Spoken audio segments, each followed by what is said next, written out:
Backward push करते हैं।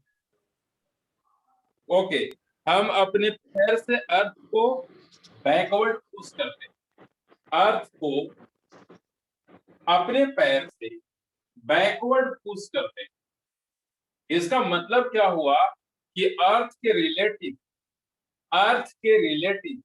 हम बैकवर्ड जाने की कोशिश कर रहे हैं। अर्थ के रिलेटिव जब हम दौड़ते हैं तो अर्थ के रिलेटिव बैकवर्ड जा रहे हैं, जाना चाहते हैं, ऐसा हम अर्थ को शो कर देते हैं। मतलब अर्थ को ऐसा लगता है कि दौड़ने वाला मैं या जो भी हो, दौड़ने वाले वो बैकवर्ड जा रहे हैं मेरे रिलेटिव। अर्थ को ऐसा फील होता है, इसीलिए अर्थ फॉरवर्ड एक फ्रिक्शनल फोर्स डेवलप कर देता है। क्यों? क्योंकि frictional force motion, relative motion को अपोज करता है। तो अर्थ के रिलेटिव तुम्हारा मोशन बैकवर्ड था, तो उस रिलेटिव मोशन को अपोज किया, मतलब फॉरवर्ड अप्लाई कर, तो तुम फॉरवर्ड दौड़ पाए। समझ में आया?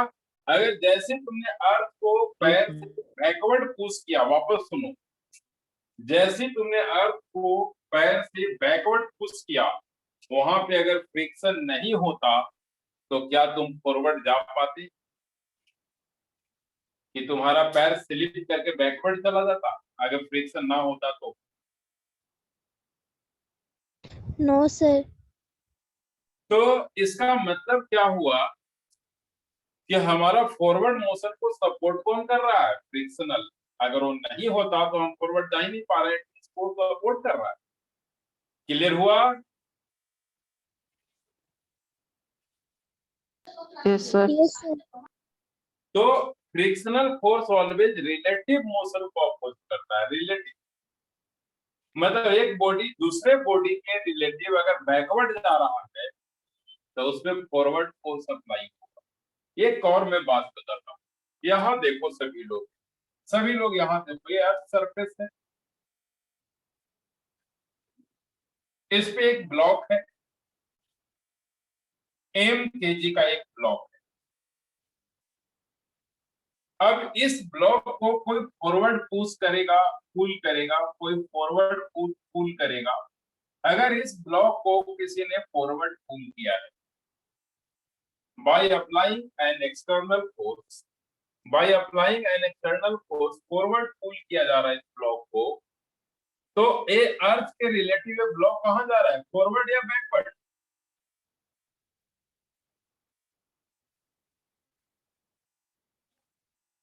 बोलो। अर्थ के relative m kg block forward जा रहा है ना, तो फ्रिक्शनल फोर्स बैकवर्ड हो जाएगा।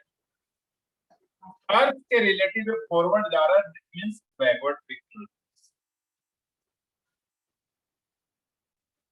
फ्रिक्शनल फोर्स का डायरेक्शन कैसे डिसाइड करते हैं, हम उसकी बात कर रहे हैं।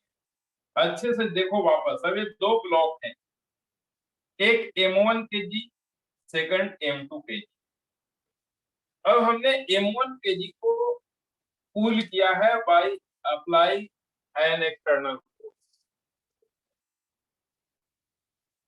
ये सरफेस रफ है और ये भी सरफेस रफ है, both are rough surface. Real में स्मूथ सरफेस पॉसिबल नहीं है। हम क्वेश्चन में ले सकते हैं कि this is smooth, this is rough, but real life में रफ सरफेस ही पॉसिबल है, स्मूथ नहीं। तो जैसे हम m1 kg को ब्लॉक को पुल करेंगे, इमेजिन करना है, जैसे हम m1 kg के ब्लॉक को पुल करेंगे, जैसे ही हम m1 kg के ब्लॉक को पुल करेंगे तो क्या होगा? जैसे हम m1 kg के ब्लॉक को अगर पुल करते हैं तो क्या होता है, ये इमेजिन करेंगे हम सभी लोग अच्छे से। सभी लोग इमेजिन करेंगे कि m1 kg के ब्लॉक को अगर किसी ने पुल किया एक्सटर्नल फोर्स अप्लाई करके, तो m2 को क्या फील होगा कि m1 बैकवर्ड जाना चाहता है या forward? with respect to m2 motion of m1 is forward और बैकवर्ड? क्या है? फॉरवर्ड। फॉरवर्ड है। तो with respect to m2 motion of the m1 is forward, then frictional force applied by m2। अब m2 ने क्या देखा कि m1 फॉरवर्ड जा रहा है, m2 ने देखा कि m1 फॉरवर्ड जा रहा है, तो m2 इस पे बैकवर्ड फोर्स अप्लाई करेगा। क्यों? क्योंकि with respect to m2, m1 forward move कर रहा है, मतलब m2 के रिलेटिव m1 का मोशन फॉरवर्ड है, तो फ्रिक्शनल फोर्स बैकवर्ड होगा। क्लियर हुआ क्या? Yes yes sir. सर। अब m2 है। अब एक बात बताना, m2 force frictional force apply किया, m2 फ्रिक्शनल फोर्स अप्लाई किया on the m1 kg block in backward direction. m2 ने m1 पे बैकवर्ड फोर्स लगाया है, m2 m1 पे बैकवर्ड लगाया, तो m1 m2 पे by Newton third law forward में लगाएगा ना frictional force. Yes sir. And both will be equal in magnitude. होंगे ना या नहीं होंगे? क्योंकि न्यूटन थर्ड लॉ में कहा गया था कि एक्शन एंड रिएक्शन के मैग्नीट्यूड सेम होते हैं। तो यहाँ पर F1 अगर बैकवर्ड है, मींस M2 ने M1 पे बैकवर्ड, देन M1 M2 पे फॉरवर्ड फ्रिक्शन। अब जैसे ही ये फॉरवर्ड चलना शुरू करेगा इस M1 F1 से, जैसे ही M2 इस F1 से फॉरवर्ड चलना शुरू करेगा, तो अर्थ को क्या लगेगा कि फॉरवर्ड जा रहा है, तो अर्थ इस पे backward frictional force F2 apply करेगा। क्लियर हुआ क्या?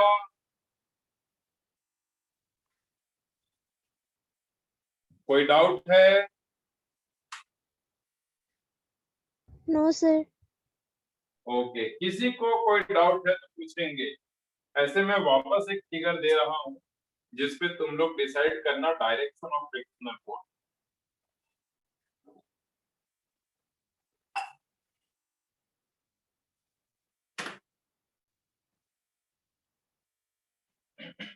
ठीक है, सभी लोग डायरेक्शन ऑफ फ्रिक्शनल फोर्स को डिसाइड करेंगे। यहाँ पे 3 ब्लॉक M1 या M1 M2 M3 3 ब्लॉक है। फोर्स हमने अप्लाई किया है F1 F on the M kg block. Figure draw करेंगे और लिखेंगे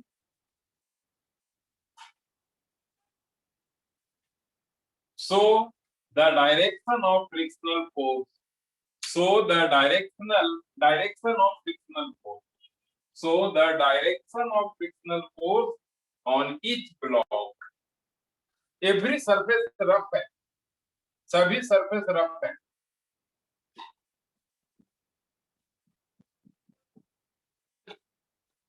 ठीक है, so the direction of frictional force on each block, सभी लोग खुद अपने कॉपी में नोट करेंगे, इसको ड्रॉ करेंगे।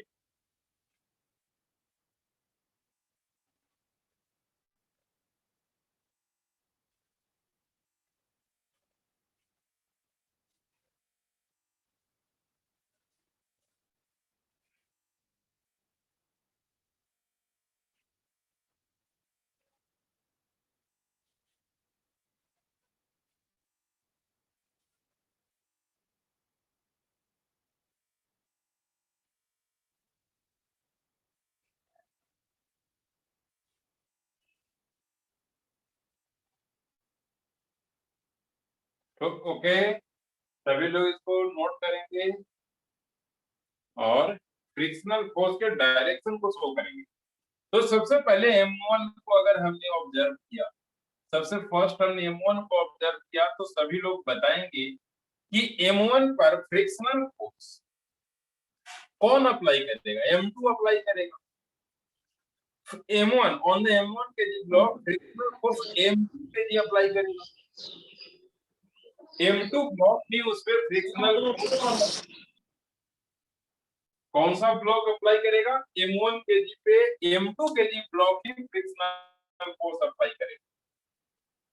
अब मैं एक बात जानना चाहता हूं कि m2 के रिलेटिव m1 फॉरवर्ड जा रहा है, m2 के रिलेटिव m1 फॉरवर्ड जा रहा है, देन फ्रिक्शनल फोर्स बैकवर्ड होगा। m2 जो फ्रिक्शनल फोर्स अप्लाई करेगा वो m1 को बैकवर्ड डायरेक्शन में करेगा। क्यों? क्योंकि m2 के रिलेटिव m1 फॉरवर्ड जा रहा है, then frictional force backward apply कर देगा, क्योंकि जस्ट अपने रिलेटिव मोशन के अपोजिट कर देता है। अब जैसे हम बात अगर m2 की करें तो m2 ने m1 को बैकवर्ड, तो m1 m2 को फॉरवर्ड फोर्स अप्लाई करेगा, m1 F1। m2 m1 को बैकवर्ड किया है तो m1 m2 को फॉरवर्ड करेगा बाय न्यूटन्स थर्ड लॉ, और जैसे ही इस F1 से फॉरवर्ड जाने की m2 कोशिश करेगा तो m3 भी फ्रिक्शन फोर्स लगाएगा बैकवर्ड। क्या ऐसा है सबका?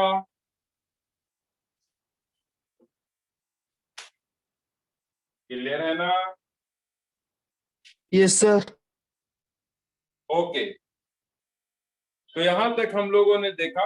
अब नेक्स्ट पॉइंट क्या है कि बात रहा m3 m3 m3 m3 पे क्या हो रहा है, m3 पे क्या हो रहा है वो देखेंगे। m3 पे क्या हो रहा है वो देखेंगे। m3 block m3 block m3 block ने m2 को बैकवर्ड फ्रिक्शन दिया है, m3 ने m2 को बैकवर्ड F2 दिया, तो m2 भी m3 को फॉरवर्ड F, और जैसे इस फॉरवर्ड F2 से चलना शुरू करेगा अर्थ सरफेस इसको बैकवर्ड में F3 अप्लाई करेगा। तो क्या direction of frictional force apply करना सीख गए हैं आप लोग? Yes, sir. ओके, चलो इसको मिटाते हैं। तो फ्रिक्शनल फोर्स के लिए हमने फर्स्ट पॉइंट ही अभी तक पढ़ा है, ये रिलेटिव मोशन को अपोज करता है। ठीक है, मींस अगर अर्थ के रिलेटिव हम फॉरवर्ड जा रहे हैं तो अर्थ हम पे बैकवर्ड अप्लाई करें फ्रिक्शनल। नेक्स्ट पॉइंट में लिखेंगे अब हम लोग frictional force, frictional force, frictional force depends upon, frictional force depends upon nature of contact surface. Frictional force depends upon nature of contact surface. Frictional force depends upon nature of contact surface. जैसे हमने एक force apply किया तो एक contact surface का जैसा nature है उसी पे फ्रिक्शनल फोर्स डिपेंड करता है, उसी पे फ्रिक्शनल फोर्स डिपेंड करता है। means frictional force depends upon nature of contact surface। ठीक है, frictional force depends upon nature of contact surface। एक बात बताता हूं सभी लोगों को, एक बात बताना तुम लोग कि एक 50 केजी राइस का बैग या 25 केजी राइस का बैग, 25 केजी के एक राइस का बैग है, घर में रखा हुआ है घर के फर्श पे, तो उसको पुल करना ज्यादा इजी होगा कि अगर वो रोड पे रखा हुआ है तो पुल करना ज्यादा इजी होगा। राइस के बैग को हम रोड पे खींच के मूव करवाना ज्यादा इजी होगा या घर के सरफेस पे, घर में जो फर्श होते हैं उस पे? बस घर के सरफेस में इजी होगा।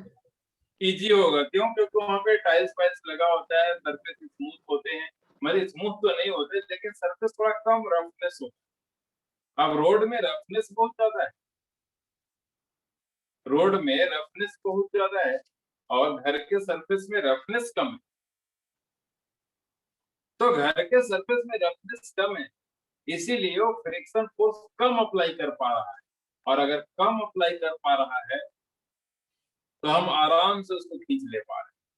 लेकिन जैसे ही हम रोड पे जाते हैं तो वहां पे सरफेस ज्यादा रफ है, तो हम किसी बॉडी को खींचते हैं, वहां पे तो ज्यादा फोर्स अप्लाई कर देता है फ्रिक्शनल फोर्स, और हम वो खींच नहीं पाते easily.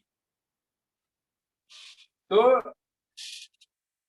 Frictional force depends upon nature of contact surface. Contact surface के नेचर पे डिपेंड करता है, घर में थोड़ा कम होगा, बाहर में रोड पे थोड़ा ज्यादा होगा, इस टाइप। नेक्स्ट,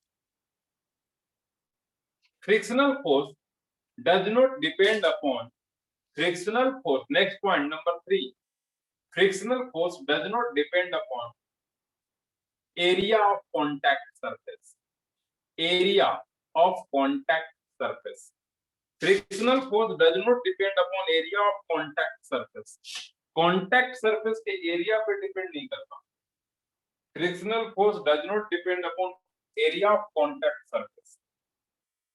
मतलब अगर m kg का बॉडी इतना सारा एरिया में है और यही m kg का बॉडी अगर मात्र ऐसा है, मतलब एक छोटा सा एरिया में कांटेक्ट में है, बट फ्रिक्शनल फोर्स दोनों पे सेम होंगे, दोनों पे फ्रिक्शनल फोर्स सेम होंगे। समझ में आ रहा है? नोट कर रहे हैं फिगर? Yes sir. हाँ, अब देख लो, दोनों बॉडी का मास हमने सेम रखा m kg, बट एक बॉडी का कांटेक्ट एरिया ज्यादा है, अपर बॉडी का कांटेक्ट एरिया ज्यादा है, लोअर बॉडी का कांटेक्ट एरिया कम है, फिर भी दोनों पे फ्रिक्शनल फोर्स F और F ही है, F1 और F2 नहीं। क्लियर हुआ क्या? Next point, frictional force depends upon mass of the body। Frictional force depends upon mass of the body. अगर मास बढ़ जाएगा तो फ्रिक्शनल फोर्स इंक्रीज हो जाएगा। Frictional force depends upon mass of the body. ठीक है, frictional force depends upon mass of the body.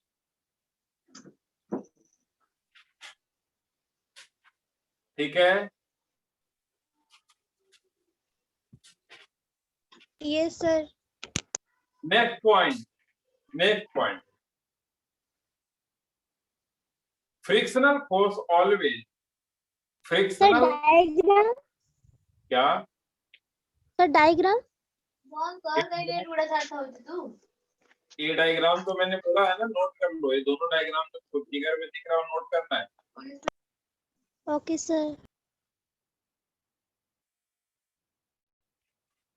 ये diagram ये शो कर रहा है, ये डायग्राम ये शो कर रहा है कि area of contact surface change है दोनों बॉडी का, बट फ्रिक्शनल फोर्स सेम है, क्योंकि एरिया ऑफ कॉन्टैक्ट सरफेस पे फ्रिक्शनल फोर्स डिपेंड नहीं करता। नेक्स्ट पॉइंट नंबर नेक्स्ट लिखेंगे। नेक्स्ट पॉइंट में लिखेंगे हम लोग, frictional force is always less than, frictional force is always less than और equal to external force. Frictional force is always less than और equal to external. मतलब external force से ज्यादा फ्रिक्शनल फोर्स पॉसिबल नहीं है।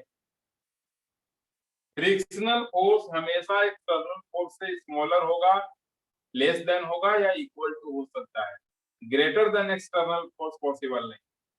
तो किसी भी बॉडी पे फ्रिक्शनल फोर्स एक्सटर्नल फोर्स के से या तो स्मॉलर होगा या तो equal. Next point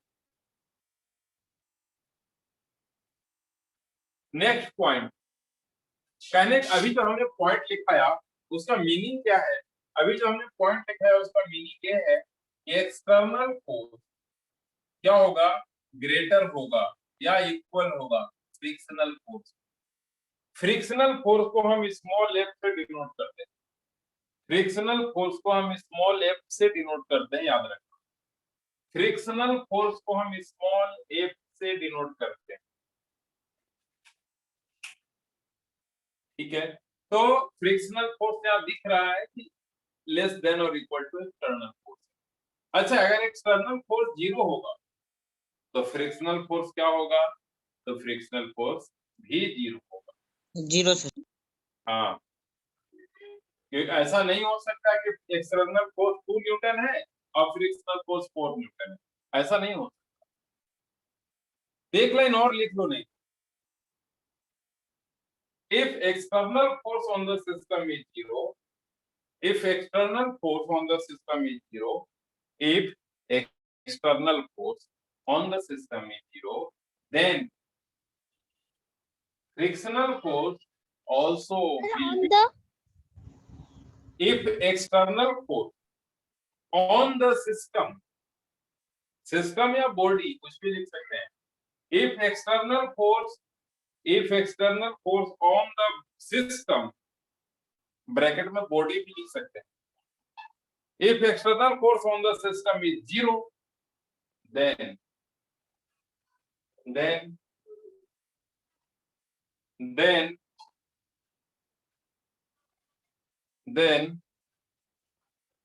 frictional force is also 0. Frictional force is also 0. Note कर पाए? Yes sir. नोट कर सर, चुके हैं? सर और एक बार Yes, सर, और एक बार बोलता हूं, मैंने बोला if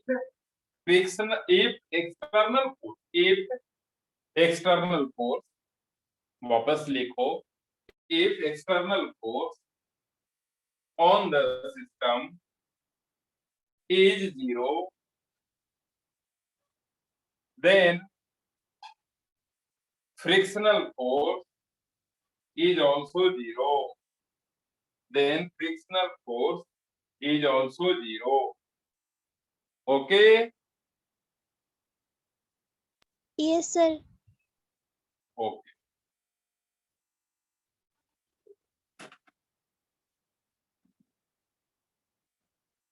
तो ये सारी बातें हमने फ्रिक्शनल फोर्स का किया, फ्रिक्शनल फोर्स के बारे में सब सारी बातें हमने किया है, वो किसी भी टाइप के फ्रिक्शनल फोर्स के लिए वैलिड है। अभी तक जितने भी हमने फ्रिक्शनल फोर्स की बातें की वो किसी भी फ्रिक्शनल फोर्स के लिए वैलिड है, ठीक है, ये कोई पर्टिकुलर टाइप के लिए नहीं है, ये फ्रिक्शनल फोर्स के लिए वैलिड। अब लिखेंगे टाइप्स ऑफ फ्रिक्शनल फोर्स। अब हम लोग लिखेंगे टाइप्स ऑफ फ्रिक्शनल फोर्स। अब हम लोग लिखेंगे types of frictional force. Okay, types of frictional force. अब हम लोग लिखेंगे टाइप्स ऑफ फ्रिक्शनल फोर्स, है ना, टाइप्स ऑफ फ्रिक्शनल। अब हम लोग लिखेंगे टाइप्स ऑफ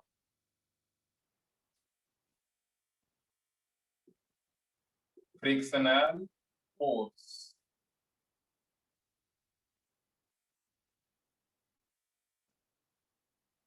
तो हम टाइप्स ऑफ फ्रिक्शनल फोर्स के बारे में पढ़ेंगे, types of frictional force. Okay, types of frictional force.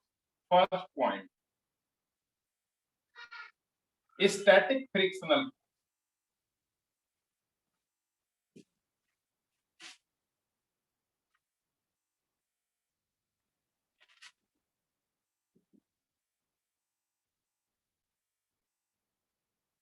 ठीक है, स्टैटिक फ्रिक्शनल फोर्स। सेकंड है kinetic.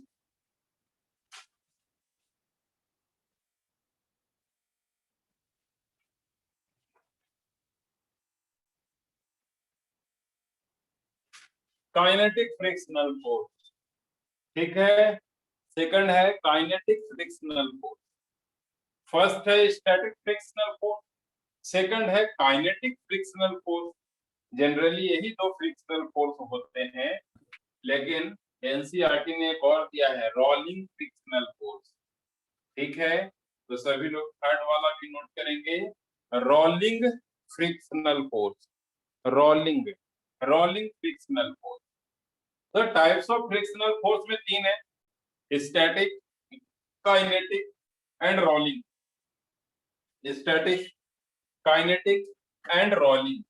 Static, kinetic and rolling frictional force. तो हम वन बाय वन स्टडी करेंगे। तो सबसे फर्स्ट पढ़ेंगे static frictional.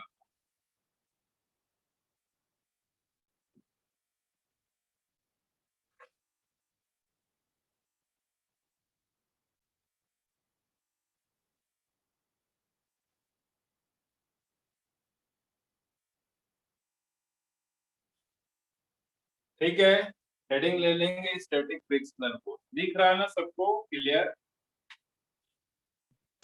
Yes sir. Static frictional force first जो है हमारा स्टैटिक फ्रिक्शनल फोर्स, इसकी स्टडी करेंगे हम लोग। फर्स्ट है हमारे पास स्टैटिक फ्रिक्शनल फोर्स, इसकी स्टडी करेंगे। हमारे पास फर्स्ट है स्टैटिक फ्रिक्शनल फोर्स, इसकी स्टडी करेंगे हम लोग। ठीक है, तो स्टैटिक फ्रिक्शनल फोर्स के बारे में स्टडी करेंगे। तो लिखेंगे such type of frictional force, such type of frictional force, such type of frictional force, such type of frictional force which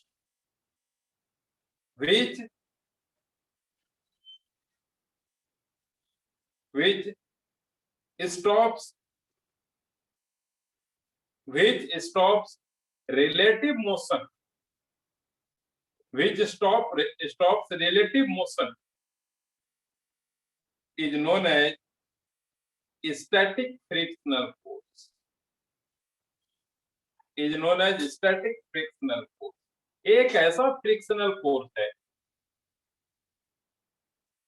जो रिलेटिव मोशन को स्टॉप करता है, रोक देता है, चलने नहीं देता, मूव नहीं करने देता है, रिलेटिव मोशन को होने नहीं देता है।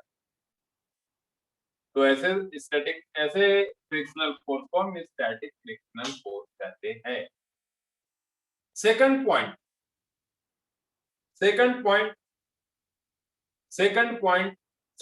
में लिखेंगे, सेकंड पॉइंट में हम लोग लिखेंगे maximum value of static frictional force, maximum value of static frictional force, maximum value of static frictional force, maximum value of static frictional force, maximum value of static frictional force is directly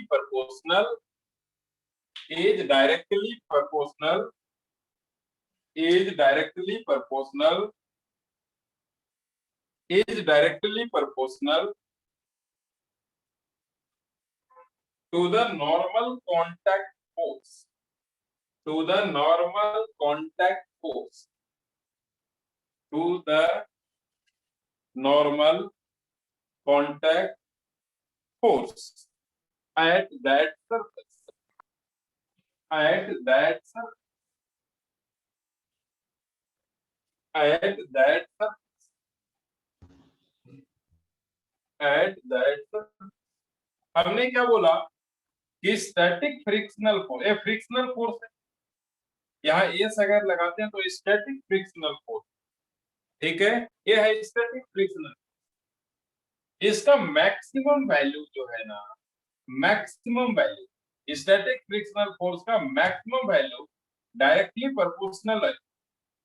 किसके directly proportional है? Normal contact force.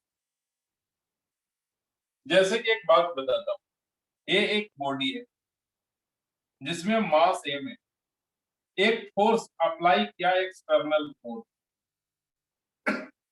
Applied force external ही होता है, तो frictional force होगा ना backward direction.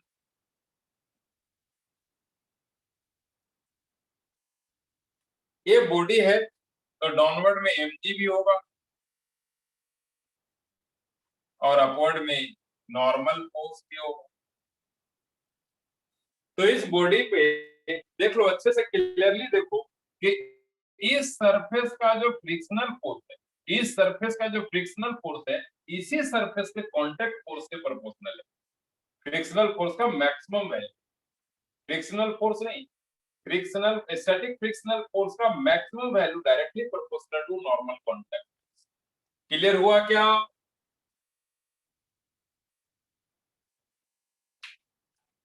With sir diagram, और एक बार समझा दीजिए। हाँ विथ डायग्राम अभी तक जो हमने किया है उसको नोट करो। विथ डायग्राम हमने अभी तक जो लिखाया है उसको नोट करो।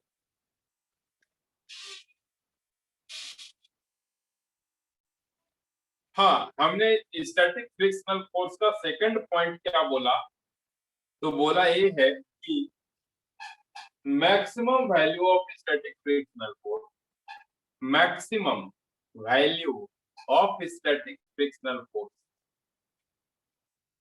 is directly proportional to normal contact force। वो डायरेक्टली प्रोपोर्शनल होता है normal contact force. Maximum value of static frictional force, तो this is maximum value of static frictional force.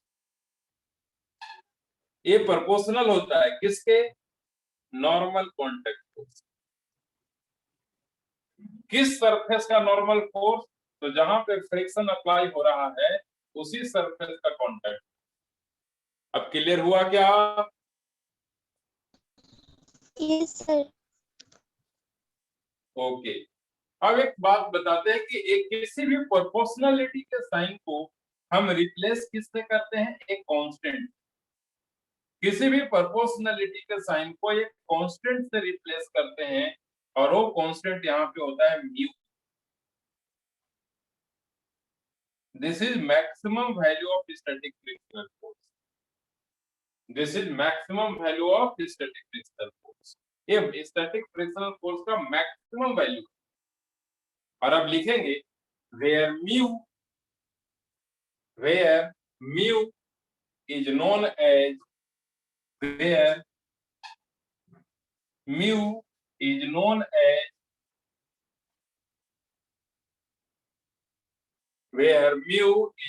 as coefficient of static friction, where mu is known as coefficient of static friction, where mu is known as coefficient of static friction, where mu, ये mu को ना mu S लिख देना क्योंकि static friction का है तो mu S लिख देना। where mu s is known as coefficient of static friction।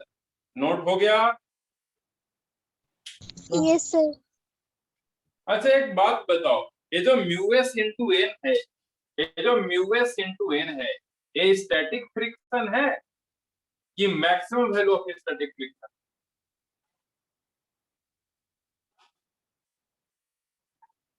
बोलेंगे सभी लोग। Mu S into N is static friction और maximum value of static friction. Maximum value of static friction. इसका मतलब ये हुआ स्टैटिक फ्रिक्शन या तो म्यू एस इंटू एन हो सकता है या तो इससे कम हो सकता है। इसका मतलब यही हुआ ना।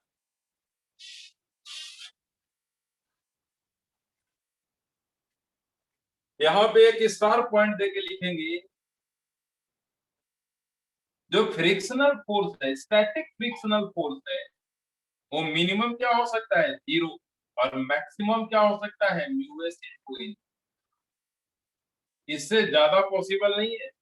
ये वाला लाइन भी नोट करेंगे कि स्टैटिक फ्रिक्शनल फोर्स का रेंज जो है, स्टैटिक फ्रिक्शनल फोर्स का जो रेंज है वो 0 से लेके म्यू एस एन तक, मतलब 0 से कम नहीं हो सकता और म्यू एस एन से ज्यादा नहीं हो सकता। क्लियर हुआ ना?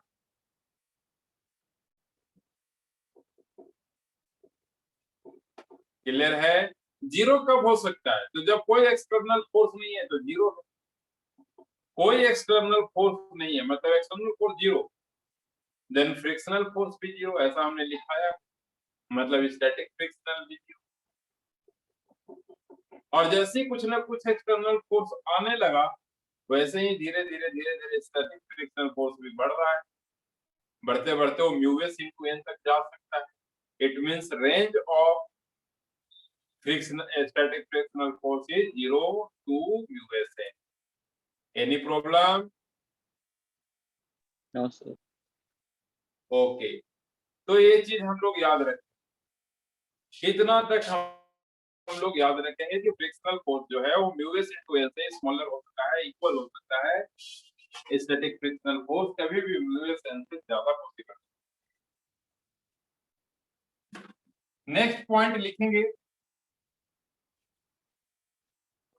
ये जो म्यूएस इंटू एन है वो क्या है? स्टैटिक फ्रिक्शनल फोर्स का मैक्सिमम वैल्यू, और इसको हम लिमिटिंग फ्रिक्शन भी कहते हैं। लिमिटिंग क्यों कहते हैं? क्योंकि लिमिट हो गया कि इससे ज्यादा पॉसिबल अब नहीं है।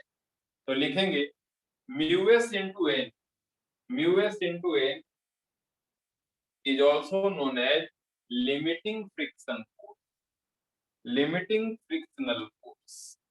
Mu(s) into n is also known as limiting frictional force. Mu(s) into n is also known as limiting frictional force.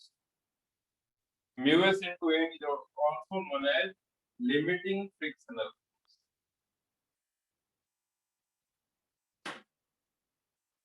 Okay, इसको लिमिटिंग फ्रिक्शनल फोर्स भी कहते हैं।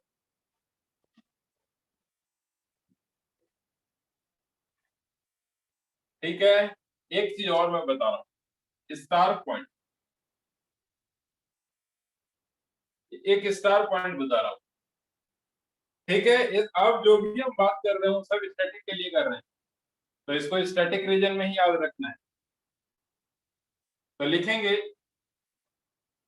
Static frictional force is always, static frictional force is always equal to applied force. Static frictional force is always equal to applied force. Static frictional force मतलब Fs, static frictional force जो है वो always equal होते हैं applied force के, याद रखेंगे। हमने क्या बताया था थोड़ी देर पहले कि जो फ्रिक्शनल फोर्स है वो लेस देन और इक्वल टू अप्लाइड फोर्स होता है, मतलब या तो इक्वल होगा या तो लेस होगा। तो इक्वल कब होगा? स्टैटिक के केस में, और लेस कब हो गया? काइनेटिक के केस में। तो हम काइनेटिक में उस बात को डिस्कस करेंगे, लेकिन स्टैटिक में याद रखना है कि static frictional force is always equal to applied force. Clear हुआ क्या?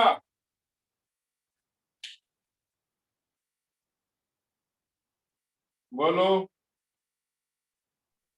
Yes sir. तो एक क्वेश्चन देता हूं तो पता चलेगा कि स्टैटिक में हमने क्या क्या पढ़ाया है, क्वेश्चन से पता चलेगा। लेकिन तब तक तुमने स्टैटिक के सारे पॉइंट जो हमने नोट करवाए, स्टैटिक फ्रिक्शनल फोर्स के सारे पॉइंट जो हमने नोट कराए हैं उसको एक बार रिवीजन लो। तब तक मैं क्वेश्चन लिख रहा हूं।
हमने जो भी पॉइंट नोट करवाए हैं स्टैटिक फ्रिक्शनल फोर्स का, उसको तुमने अभी तक स्टडी कर लिए होंगे, वापस रिपीट कर लिए होंगे। अभी दोनों चीजें फाइंड करो, ट्राई तुम लोग करो, नहीं होगा तो मैं करूंगा, लेकिन सभी लोग ट्राई करेंगे। नहीं होगा नहीं होगा, लेकिन ट्राई सभी लोग करेंगे।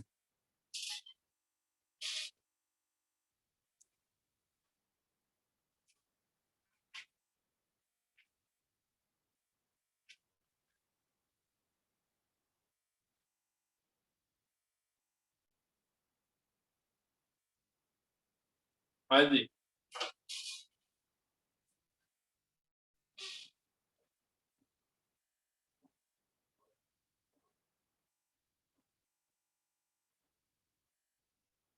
आया आंसर?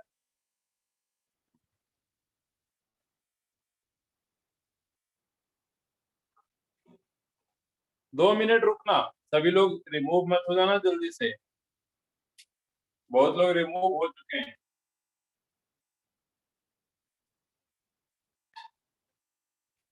तो maximum value of static frictional force का फॉर्मूला है म्यू एस इंटू एन।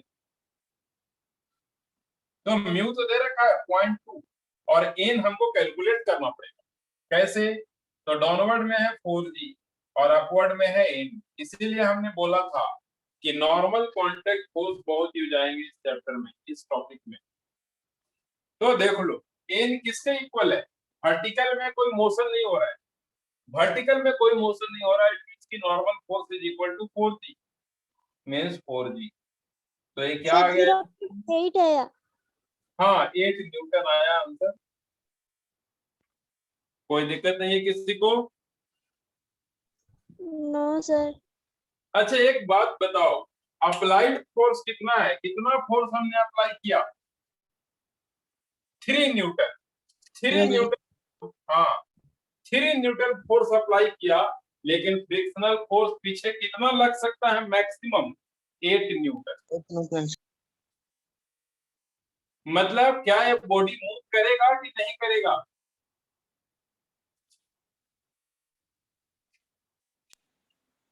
नहीं करेगा। नहीं करेगा मूव। क्यों नहीं करेगा? कि अगर फॉरवर्ड में हम मूव करने के लिए, फॉरवर्ड में अगर मूव करने के लिए 3 न्यूटन अप्लाई करते हैं, तो बैकवर्ड में उसको रोकने के लिए सफिशिएंट से भी ज्यादा फोर्स पॉसिबल है ना? इसीलिए सर इसीलिए बॉडी मूव नहीं करेगा। मतलब यहाँ पे जो फोर्स है वो कैसा फ्रिक्शनल फोर्स है? स्टैटिक। बॉडी रुका हुआ है, इट मींस कि कौन सा फोर्स है? स्टैटिक। कौन सा फोर्स है? स्टैटिक। कैसे पता चला स्टैटिक? तो हमने इसको फाइंड किया था फर्स्ट में, वो 8 न्यूटन था जो कि मोर देन 3 न्यूटन है। Maximum value of static frictional force more than applied force होता है तो बॉडी रेस्ट में होता है। अगर एक्सटर्नल फोर्स से ज्यादा स्टैटिक फोर्स का वैल्यू आ रहा है, मैक्सिमम स्टैटिक फोर्स का, इट मींस कि वो बॉडी रेस्ट में है। और रेस्ट में है मतलब applied frictional force is static in nature. और स्टैटिक फ्रिक्शनल फोर्स ऑलवेज किसके इक्वल होते हैं? एक्सटर्नल फोर्स के, मतलब 3 न्यूटन। तो दोनों का आंसर मिल गया। एक आंसर मिला फॉर्मूला से और दूसरा आंसर मिलता है लॉजिक से, कॉन्सेप्ट से। क्लियर हुआ क्या?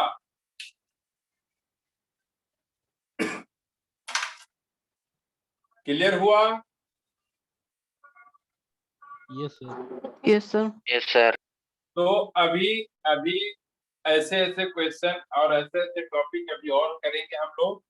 कल हम इसी टॉपिक से शुरू करेंगे वापस। सभी लोग जितना पढ़े हो उसको एक रिवीजन ले लेना, ठीक है? और सभी लोग याद रखो, कभी भी रिमूव नहीं होना है जब तक क्लास एंड ना हो जाए। रिमूव हो गए हैं 12-13 स्टूडेंट, उनका सब छूटेगा तो प्रॉब्लम होगा। वो समझते नहीं, ऑनलाइन को वैल्यू नहीं दे रहे। ठीक है, thank you sir. Thank you, sir. Thank you. Thank you sir. Thank you sir.